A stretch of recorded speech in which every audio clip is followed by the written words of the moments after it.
नमस्कार, मैं हूं प्रखर श्रीवास्तव। हमारे खास कार्यक्रम पूरा सच में आपका स्वागत है। और खबरों की दुनिया में पूरा सच बहुत जरूरी होता है, क्योंकि झूठ से भी खतरनाक होता है अधूरा सच, और उसी तरह खतरनाक होती है अधूरी खबर। इसलिए हर खबर का पूरा सच हम आपको बताएंगे, वो भी तथ्यों, तर्कों और सबूतों के साथ। तो आइए बिना देर किए देखते हैं पूरा सच।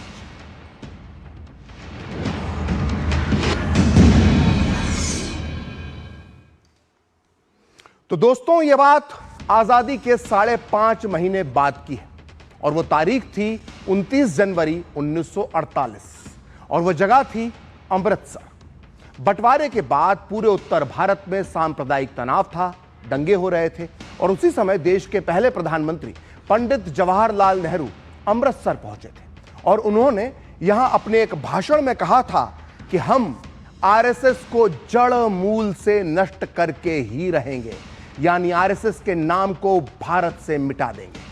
पंडित नेहरू ने यह इसलिए कहा था क्योंकि वो अपनी अंतर्मन की गहराइयों से राष्ट्रीय स्वयंसेवक संघ से बुरी तरह से नफरत करते थे। वो हर हाल में संघ को कुचलकर रख देना चाहते थे।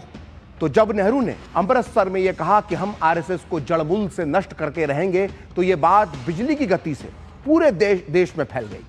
जाहिर तौर पर इस बयान की खबर आरएसएस के दूसरे सरसंचालक गुरु गोलवलकर तक भी पहुंच गई, और देश के प्रधानमंत्री नेहरू ने आरएसएस को जो धमकी दी थी उस पर पलटवार करते हुए गुरु गोलवलकर ने अपने एक ओजस्वी भाषण में कहा कि आरएसएस पर होने वाले सभी हमलों को हम विफल कर देंगे। आरएसएस का कार्य किसी की कृपा से नहीं बढ़ा है, और ना ही किसी की बुरी नजर से वो समाप्त भी नहीं होगा। तो नेहरू ने जिस भाषा में आरएसएस को धमकी भरी चुनौती दी थी, ठीक उसी भाषा में गुरु गोलवलकर ने इस चुनौती को स्वीकार कर लिया था। अब आप सोच रहे होंगे कि पंडित नेहरू और गुरु गोलवलकर के किस्से को आज हम पूरे 78 साल बाद आखिर क्यों सुना रहे हैं। दरअसल आज एक बार फिर कांग्रेस के कुछ आरएसएस के दबाने की इच्छा रखने वाले कुछ नेताओं ने आरएसएस को कुचलने के लिए बयानबाजी की है, और इस कोशिश करने वाले जो नेता हैं अशोक गहलोत, केरल के मुख्यमंत्री सतीशन और कर्नाटक के गृह मंत्री प्रियांक खड़गे को आज हम तथ्यों, तर्कों और सबूतों के साथ बताएंगे कि जो काम पंडित नेहरू 78 साल पहले नहीं कर पाए, क्या वो एक काम आज के कांग्रेसी 2026 में कर पाएंगे। तो आइए आज के सबसे बड़े सवाल की गुत्थी सुलझाने की कोशिश करते हैं और देखते हैं पूरा सच पूरे विस्तार के साथ। तो लगातार चुनावी हार से जूझ रही कांग्रेस ने अपनी खामियों पर पर्दा डालने के लिए वही पुराना हथियार दिखा लिया है जो वो नेहरू के जमाने से 1947 से करती आ रही है, और यह हथियार है राष्ट्रीय स्वयंसेवक संघ यानी आरएसएस के खिलाफ माहौल बनाने का। पिछले 4 दिनों में कांग्रेस के 3 बड़े नेताओं ने एक के बाद एक आरएसएस के खिलाफ मोर्चा खोलने की कोशिश की है। शुरुआत करते हैं राजस्थान के पूर्व मुख्यमंत्री अशोक गहलोत से, जिन्होंने आज ये कहा है कि संघ को कांग्रेस का शुक्रिया अदा करना चाहिए, क्योंकि उसी की वजह से संघ यहां तक पहुंचा है। उन्होंने कहा कि अगर कांग्रेस का रवैया भी आरएसएस और बीजेपी की तरह होता तो आज आरएसएस पनपती ही नहीं। गहलोत के इस दंभ भरे बयान से पहले कर्नाटक के गृह मंत्री और कांग्रेस अध्यक्ष मल्लिकार्जुन खड़गे के सपुत्र प्रियांक खड़गे ने भी संघ पर निशाना साधकर अपनी राजनीति चमकाने की कोशिश की है। प्रियांक खड़गे ने आरएसएस प्रमुख मोहन भागवत को 2 पन्नों की एक आधिकारिक चिट्ठी भेजी है, और इस चिट्ठी में उन्होंने संघ से उसके कानूनी दर्जे, रजिस्ट्रेशन, फंडिंग के सोर्स और खर्चों का ब्यौरा मांगा है। इस पर संघ प्रमुख मोहन भागवत ने कड़ा रुख अपनाते हुए साफ कहा है कि संघ को किसी रजिस्ट्रेशन की जरूरत नहीं है, क्योंकि वो सरकार से कोई फंड नहीं लेता है। वहीं संघ के खिलाफ मोर्चा खोलने वाले तीसरे कांग्रेसी नेता का नाम है केरल के मुख्यमंत्री वीडी सतीशन का। सतीशन ने केरल की 3 यूनिवर्सिटियों के वाइस चांसलर को कड़ी आलोचना उनकी की है। दरअसल ये तीनों कुलपति एक ऐसे कार्यक्रम में शामिल हुए जिसमें आरएसएस प्रमुख मोहन भागवत मुख्य अतिथि थे। सोशल मीडिया पोस्ट में सतीशन ने कहा कि कुलपति को अपने इस काम के लिए राज्य से माफी मांगना चाहिए। तो कांग्रेस के अंदर संघ को कोसने की परिपाटी जो नेहरू के जमाने से चली आ रही है, उसे 2026 में भी पूरी शिद्दत से निभाया जा रहा है। इसलिए आज पूरा सच में हम आपको बताएंगे कि संघ को घेरने का जो काम नेहरू तो छोड़िए, इंदिरा गांधी और राजीव गांधी नहीं कर पाए, क्या उसे आज के जमाने के कांग्रेसी नेता कर पाएंगे। लेकिन उसके पहले सुनते हैं राजस्थान के पूर्व मुख्यमंत्री अशोक गहलोत ने आरएसएस के बारे में क्या कुछ कहा।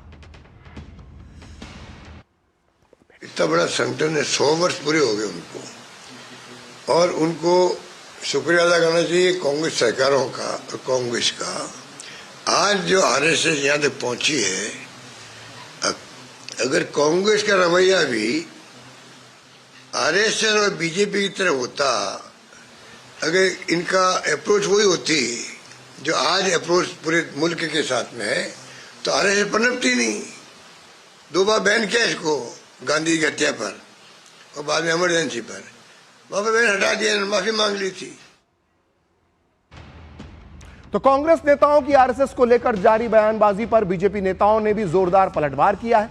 उनका कहना है कि कांग्रेस की पीढ़ियां लग गई और आरएसएस का बाल तक बाका नहीं कर पाई है, इसलिए यह राय राष्ट्र को सेवा में समर्पित संगठन है, इसलिए इसका कोई कुछ नहीं बिगाड़ सकता।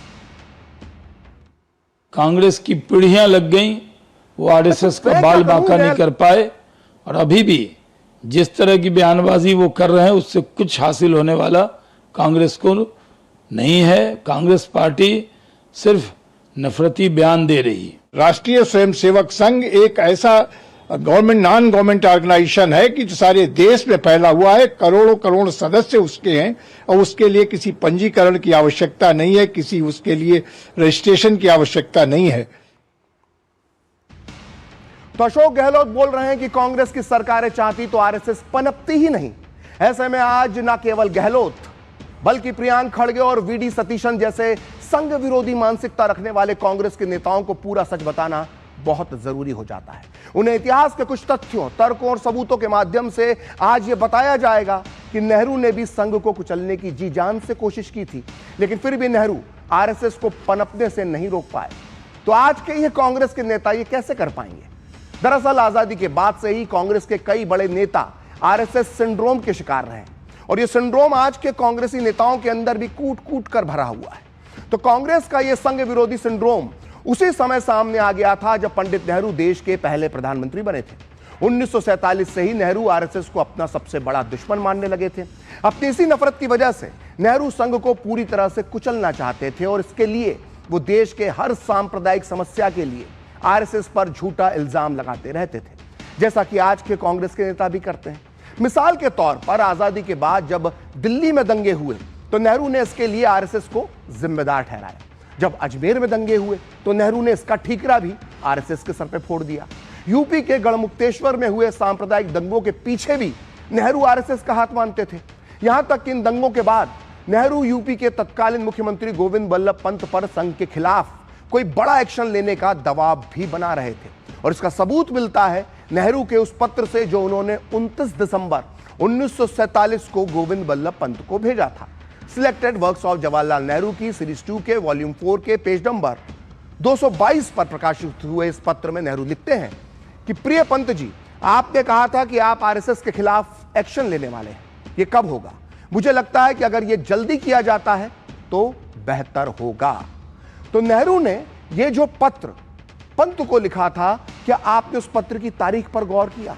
वो तारीख थी 29 दिसंबर 1947, यानी तब तक गांधी जी की हत्या भी नहीं हुई थी। लेकिन नेहरू उसके काफी पहले से ही आरएसएस पर प्रतिबंध लगाने का पूरा मन बना चुके थे। संघ के लिए नेहरू के मन में इस कदर पूर्वाग्रह था कि उसके अच्छे काम भी नेहरू को बर्दाश्त नहीं होते थे। संघ उस समय पाकिस्तान से लुटपिट कर आए हिंदू और सिख शरणार्थियों की तन मन धन से सेवा कर रहा था, लेकिन नेहरू ने कभी इसकी प्रशंसा नहीं की। खैर, प्रशंसा तो छोड़िए, नेहरू इस कदर पूर्वाग्रह से ग्रस्त हो चुके थे कि वो देश के 2 टुकड़े करने वाली जिन्ना की मुस्लिम लीग की तुलना में आरएसएस को बड़ा खतरा मानने लगे थे। और इसका सबूत मिलता है नेहरू के उस पत्र से जो उन्होंने मद्रास प्रांत के तत्कालीन गृह मंत्री सुब्बारायन को लिखा था, जो प्रकाशित हुआ है selected works of Jawaharlal Nehru की सीरीज 2 के वॉल्यूम 5 के पेज नंबर 3 पर 5 जनवरी 1948 को लिखे गए इस पत्र में नेहरू लिखते हैं कि प्रिय सुब्बारायन, हमें आरएसएस पर खास तौर से नजर रखना चाहिए। हमने बहुत सारे सबूत देखे हैं जो बताते हैं कि हमारी हाल की कई परेशानियों की वजह आरएसएस के लोग हैं। नेहरू आगे लिखते हैं कि मुस्लिम लीग की बैठकों पर प्रतिबंध लगाने का सवाल एक अलग मुद्दा है। यह कोई नहीं कह सकता कि मुस्लिम लीग की बैठकों से दंगे भड़केंगे। भारत में मुसलमान आज पूरी तरह से डरे हुए हैं। इस बात की बहुत कम संभावना है कि ये मुसलमान कोई मुसीबत खड़ी करेंगे। जो भी हो, मुझे मुस्लिम लीग की बैठकों को रोकना गलत लगता है। मुझे मुस्लिम लीग की बैठक पर रोक लगाने का कोई कारण नजर नहीं आता। तो मुझे पूरी उम्मीद है कि आपने ये पत्र बहुत ध्यान से पढ़ा और सुना होगा। अब इसे समझिए। इस पत्र में नेहरू जहां एक तरफ आरएसएस को खतरा बताते हैं, वहीं इसी पत्र में नेहरू मुस्लिम लीग को क्लीन चिट देते नजर आते हैं, जिन्ना की मुस्लिम लीग को। आज भी कांग्रेस यही कर रही है। केरल के मुख्यमंत्री वीडी सतीशन को आरएसएस सांप्रदायिक लगती है, लेकिन जिन्ना की मुस्लिम लीग की कोख से जन्मी इंडियन यूनियन मुस्लिम लीग यानी IUML के साथ मिलकर वीडी सतीशन सरकार चलाते हैं और उन्हें कोई आपत्ति नहीं है। तो खैर, नेहरू जी ने अपने संघ विरोधी विचारों को 5 जनवरी 1948 को देश के सभी राज्यों के मुख्यमंत्रियों के सामने भी प्रकट किया था। मुख्यमंत्रियों को लिखा गया यह पत्र प्रकाशित हुआ है selected works of Jawaharlal Nehru की सीरीज 2 के वॉल्यूम 5 के पेज नंबर 305 पर, जिसमें नेहरू लिखते हैं कि भारत में मुस्लिम सांप्रदायिकता अब सर उठाने के लिहाज से बहुत कमजोर है। भारत के भीतर आज हमें जिस सांप्रदायिकता से निपटना है वो हिंदू और सिख सांप्रदायिकता है, जो हाल ही में बहुत ज्यादा आक्रामक और असहिष्णु हो गई है। इस बात के सबूत मिले हैं कि आरएसएस ने हाल की भयानक घटनाओं में एक महत्वपूर्ण भूमिका निभाई है। आरएसएस के नेता कहते हैं कि संघ राजनीतिक संस्था नहीं है, लेकिन इसमें कोई संदेह नहीं कि उनकी नीति और कार्यक्रम राजनीतिक, अत्यधिक सांप्रदायिक और हिंसक गतिविधियों पर आधारित है। उन्हें नियंत्रण में रखना होगा। हमें उनके पवित्र कार्यों से गुमराह नहीं होना चाहिए, जो उनकी नीति से पूरी तरह से भिन्न है। तो सुना आपने, नेहरू जी ये कह रहे हैं कि मुस्लिम सांप्रदायिकता कमजोर हो चुकी है और असली समस्या हिंदू और सिख सांप्रदायिकता है। वो सांप्रदायिकता मुस्लिम सांप्रदायिकता जिसने पाकिस्तान का निर्माण किया था, उससे कोई खतरा नहीं है। जो भी खतरा है वो हिंदुओं से। अब आगे सुनिए। बंटवारे के उपरांत संघ की लोकप्रियता बहुत तेजी से बढ़ी थी। पूरे उत्तर भारत में संघ ने जिस तरह से शरणार्थियों के लिए सेवा कार्य किया था, उसकी चारों तरफ प्रशंसा हो रही थी। यहां तक कि देश के कई प्रभावशाली व्यक्ति भी संघ की तारीफ कर रहे थे। नेहरू को इस पर भी आपत्ति होती थी। मिसाल के तौर पर जब सर्वपल्ली राधाकृष्णन, जो बाद में जाकर देश के राष्ट्रपति बने, जब उन्होंने MP के रीवा में आरएसएस के कार्यक्रम में शरीक होकर सार्वजनिक तौर पर संघ की प्रशंसा कर दी, तो नेहरू ने इस पर भी नाराजगी जताई।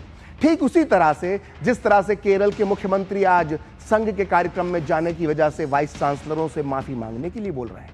खैर, तो अपनी नाराजगी जताते हुए नेहरू ने राधाकृष्णन को 22 जनवरी 1948 को एक पत्र लिखा, जो प्रकाशित हुआ है selected works of Jawaharlal Nehru की सीरीज 2 के वॉल्यूम 5 के पेज नंबर 22 पर। इस पत्र में नेहरू लिखते हैं कि प्रिय राधाकृष्णन जी, हमारी वर्तमान समस्या यह नहीं है कि पाकिस्तान क्या करता है या क्या नहीं करता है, बल्कि हमारी समस्या यह है कि हमारे बहुत से अपने लोग क्या करते हैं।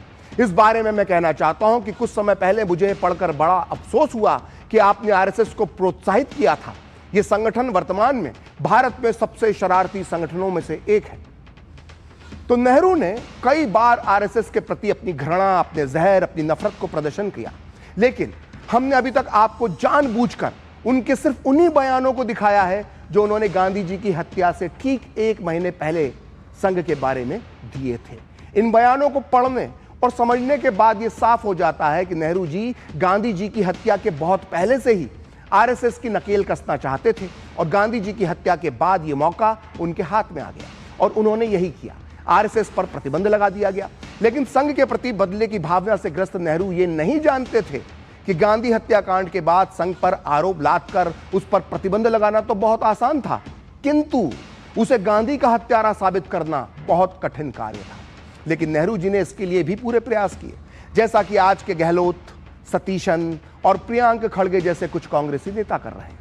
पिछले साल अक्टूबर में राष्ट्रीय स्वयंसेवक संघ शताब्दी समारोह को संबोधित करते हुए पीएम मोदी ने भी उन साजिशों का जिक्र किया था जिसका सामना राष्ट्रीय सेवा में अपने 100 साल की यात्रा के दौरान आरएसएस को करना पड़ा था।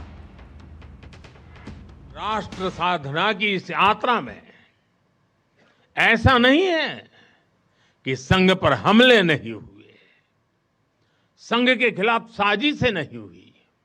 हमने देखा है कैसे आजादी के बाद भी संघ को कुचलने का प्रयास हुआ, मुख्य धारा में आने देने का और उसे न आने से रोकने का अनगिनत षड्यंत्र हुए। परम पूज्य गुरु जी को झूठे केस में फंसाया गया उन्हें जेल तक भेज दिया गया। चाहे संघ पर प्रतिबंध लगे, चाहे षड्यंत्र हुए, झूठे मुकदमे हुए, संघ के स्वयंसेवकों ने कभी कटुता को स्थान नहीं दिया। समाज के अनेक थपेड़े झेलते हुए भी संघ आज तक विराट वट वृक्ष की तरह अडिग खड़ा है। देश और समाज की सेवा में निरंतर कार्य कर रहा है। तो नेहरू सरकार ने गांधी जी की हत्या में आरएसएस का नाम घसीटकर न केवल संघ पर प्रतिबंध लगा दिया, बल्कि तत्कालीन संघ प्रमुख गुरु गोलवलकर को गिरफ्तार भी कर लिया था। इस दौरान देश भर में हजारों हजार संघ के निर्दोष स्वयंसेवकों को गिरफ्तार करके उन पर अत्याचार किए गए। लेकिन शुरू से ही गृह मंत्री सरदार पटेल का यह मानना था कि गांधी जी की हत्या में आरएसएस का कोई हाथ नहीं है। लेकिन प्रधानमंत्री नेहरू हर हाल में संघ को फंसाना चाहते थे। वो बार बार पत्र लिखकर सरदार पटेल पर यह दबाव बना रहे थे कि संघ को कुचलने की बार बार वो एक तरह से मांग भी कर रहे थे। नेहरू के इन्हीं पत्रों से परेशान होकर सरदार पटेल ने गांधी जी की हत्या के लगभग 28 दिन बाद यानी 27 फरवरी 1948 को नेहरू को एक बहुत कड़ा पत्र लिखा और यह पत्र प्रकाशित हुआ है सरदार पटेल चुना हुआ पत्र व्यवहार में।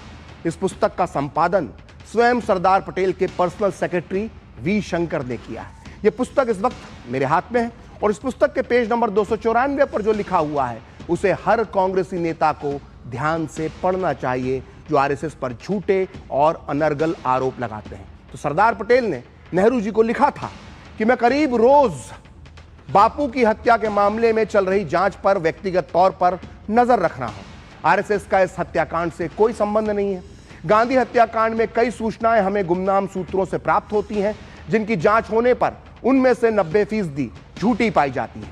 सरदार पटेल आगे लिखते हैं कि हम जब गुमनाम सूचनाओं पर आरएसएस के लोगों को पकड़ते हैं तो हम पर यह आरोप लगता है कि हम निर्दोष लोगों को जेल में ठूस रहे हैं। मैं इसी निष्कर्ष पर पहुंचा हूं कि बापू की हत्या का षड्यंत्र उतना व्यापक नहीं था जितना कि माना जा रहा है। यह सिर्फ चंद मुट्ठी भर लोगों का काम है। लेकिन पटेल के इतना समझाने के बाद भी नेहरू जिद पर अड़े रहे और संघ पर कुछ समय तक प्रतिबंध जारी रहा। आखिरकार आरएसएस के दूसरे सरसंघचालक गुरु गोलवलकर को अगले 1 साल तक राष्ट्रव्यापी आंदोलन चलाना पड़ा जिसमें लाखों संघ कार्यकर्ताओं ने अपनी गिरफ्तारियां दी, जिसके बाद सरदार पटेल की मध्यस्थता से संघ के साथ एक समझौता हुआ और संघ ने अपना संविधान बनाया और आखिरकार 11 जुलाई 1949 को आरएसएस पर प्रतिबंध हटा दिया गया। तो इस तरह से गहलोत, सतीशन और प्रियांक खड़गे जैसे कांग्रेस के नेताओं को यह पता होना चाहिए कि जिस आरएसएस का नेहरू और उसके बाद इंदिरा गांधी और उसके बाद राजीव गांधी भी कुछ नहीं बिगाड़ पाए तो ये लोग क्या कुछ कर लेंगे उसका। तो पूरा सच में वक्त है ब्रेक का और ब्रेक के बाद बताएंगे केरल में आरएसएस के कार्यक्रम में कुलपतियों के शामिल होने पर हो रही राजनीति का क्या है पूरा सच।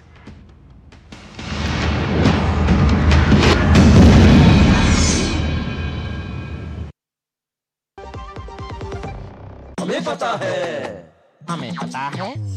चमकी चाट से क्या बना है सैंडविच, लस्सी और छाछ और हर घूंट में चमकी चाट ड्राई फ्रूट और दही बड़े चमकी चाट से स्वाद बढ़े और चाट पपड़ी दही बल्ले। चमकी चाट से बल्ले बल्ले स्वाद सिर्फ चंकी चाट। कछुए दी चाल नहीं चीते दी रफ्तारा, मैं नया हिंदुस्तान। पुत्र जब मैंने ट्रक चलाना शुरू किया सी ना सड़कां देख के दिल ही बैठ जाता सी, पर अब देख सड़कें मक्खन जैसी हो गई हैं, वड्डे वड्डे पुल बन गए ने, तभी तो तेरे पापा जी का धंधा भी वड्डा हो गया है। ले पुत्र हुन तू खेल। 12 साल स्पीड और स्केल के, 12 साल विश्वास के, विकास के, जन कल्याण के। बोल बोल के थक गया। क्या हुआ? नया किड बैग चाहिए। तो पहले कैप्टन से बोलो, नहीं सुना तो मैनेजर से। करेक्ट। तो ऐसे ही पहले शिकायत बैंक से करें, 30 दिनों में जवाब या समाधान ना मिलने पर सीएमएस पोर्टल पे शिकायत करें। तो पहले बैंक फिर सीएमएस पोर्टल, नहीं तो शिकायत होगी नामंजूर। चले ले आ गया नया किड बैग। आरबीआई कहता है पहले अपना बैंक फिर आरबीआई ओम्बुड्समैन। जब धरती चीर कर निकलता है लोहे का पत्थर और मिलता है मोंगिया के जोश से, फिर तपता है, पिघलता है और बनता है फौलाद। अब होता है सरिया सारी खूबियों के साथ। मोंगिया स्टील, मजबूत देश का मजबूत सरिया। घर का खर्च चलाने के लिए रोहन की पढ़ाई वाली एफडी तोड़नी पड़ी और उसके डॉक्टर बनने का सपना भी। काश तुमने जाने से लाइफ इंश्योरेंस लिया होता। पॉलिसी बाजार ऐप पर 1 करोड़ का टर्म इंश्योरेंस सिर्फ 410 रुपए महीने से शुरू। गोल्डी छोले मसाले, जहाँ जाए रिश्ते बनाए। गोल्डी लाए हैं फ्रेश लॉक टेक्नोलॉजी, जो रखे मसालों को हर समय फ्रेश। कुछ साल पहले कोई सोच भी सकता रहो कि जब बिन बुलाए बीमारी घर को घुसाओ, और ये भी कोई सोच सकता था एक दिन 5 लाख तक का इलाज मुफ्त मिल जाएगा, आधे से आधे दाम में दवाइयां मिल जाएगी। पहले के मुकाबले बहुत ही आगे बढ़ गए रे। 12 साल विश्वास के, विकास के, जन कल्याण के।